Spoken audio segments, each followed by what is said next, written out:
Hello, Curas. One of my favorite primates here on the tubes. I think what we're really talking about is where are the lines between an okay type of objectifying, the kind that a man is hardwired by our genes to do, and objectifying that crosses the line into dehumanizing, declaring another's human rights as null and void. We've had a lot of dehumanizing in Washington lately, and this subject of being a John and the balance sheet of prostitution is tied in very deeply with that legislative psychosis. I'll get back to that in a bit. I think some of the real reasons that most conservative Fruit Loops have a problem with prostitution at all is that they are very frightened of the fact that they are themselves animals,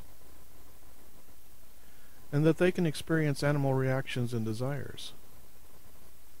According to their faith, they are supposed to be more than a beast in the field. Learning that they are just another primate is both liberating and humbling.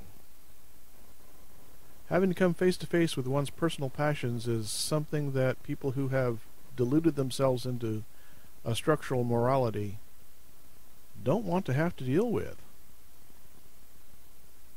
These realities, if they come to light, force a person to reevaluate their own conduct. And according to the rules, that kind of reevaluation is never supposed to happen.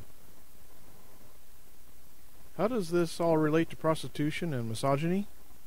Several ways. For instance, some, quote, ladies of the night, unquote, are actually trannies, looking to score. I am told by conservative types that unless a tranny can find a man horny enough to fuck a knothole in a tree, the transvestites and transsexuals are all too ugly to get laid at all. I will tell you that that is bullshit. I've seen enough red light strips, DJ'd at enough cabaret-type hangouts and alternate lifestyle events to know that makeup, clothes, and attitude can make a man seem very much like a woman. So I'm thinking that the conservative men, which are often homophobes, because they never let themselves consider the whole of their own personal sexuality, and what is repressed often grows into obsession. I think they must be deathly afraid of poking brown eye and finding out that they like it, or freaking out and killing the guy, or bringing AIDS home to the wifey poo as he practices his new dick trick of pole vaulting into her not twat. Remember, these are all cliches I'm talking about now. Then there's there's every loyal wife's deep fear of prostitution, the white knight syndrome. That must scare the shit out of all those wives who have to clam their legs shut just to keep from getting pregnant. Because birth control, surprise, is forbidden by their faith. You know, hubby goes out for a drink with the guys, and a month later he files for divorce because he picked up a hooker. And finds out that some women can actually fuck, and that this one is really sweet and attentive to him, yada, yada, yada, yada, yada. Yeah. Open, natural, normal relationships either exist in the mind of the person or they don't. If all of the fears and more that I listed are drummed into a child's mind, they will certainly have hesitations before trying Ferengi sex. I return now to the true wrong of all of this, which is what devalues a woman, both in her own eyes and in the eyes of men and society as a whole.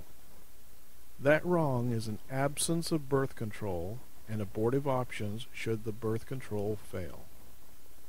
If a woman is not in control of her own body and how she will spend decades of her life, is she really anything more than a piece of property meant to shit out potential heirs, and that's if she's lucky and actually has a solid guy.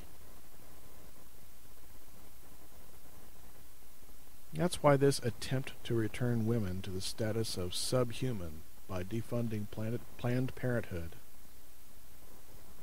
as well as the other obscene bills in process that basically say that rape isn't a crime anymore, really got me pissed off. It is misogyny taken to the extreme. It's one step short of requiring burqas to be worn by everything on two legs that doesn't have a dick. It's not misogyny to want to have sex. It's not misogyny to have sex with a prostitute, unless you treat her like a piece of meat. Treat her like a human being, and she will be looking for you next time. She'll be telling her friends that you're a real class customer. This is why in the ancient tradition of a father taking a shy son to a prostitute for his first time and advising him to treat her nicely and to let her lead the way is a wise old practice, that it is truly an obscenity that is taboo now. That is conditioning, my friend. Conditioning of a man showing respect and kindness to a woman in the bedroom, and conditioning to release his passions with her. That old jibe of, "How's your father?" of course does not convey the respect that should be given for the instructing of people to be emotionally stronger for their future mates.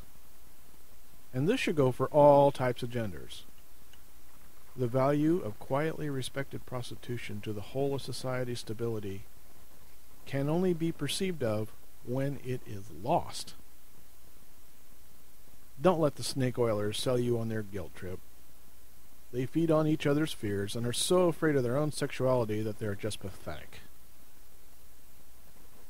And breaking laws and social norms is something most of us do every day. It's just a question of which of those psychological barriers we want to cross, and how far do we want to cross them. Laws are supposed to be intended to protect people. When laws are laid down to protect institutions, those bricks on the road to hell may be of good intentions, but are theocratically based on wrong information by people dwelling on their fearful ignorance. In practice, they bring only pain and sorrow. Curious, my friend, broach the question. Ask her if she's a working girl, or tell her you've been talking to people on the internet about prostitution.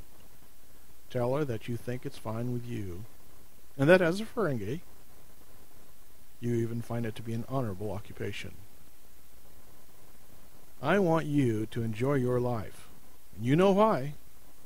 Because it's the only thing you have that's not borrowed from those who are yet to be.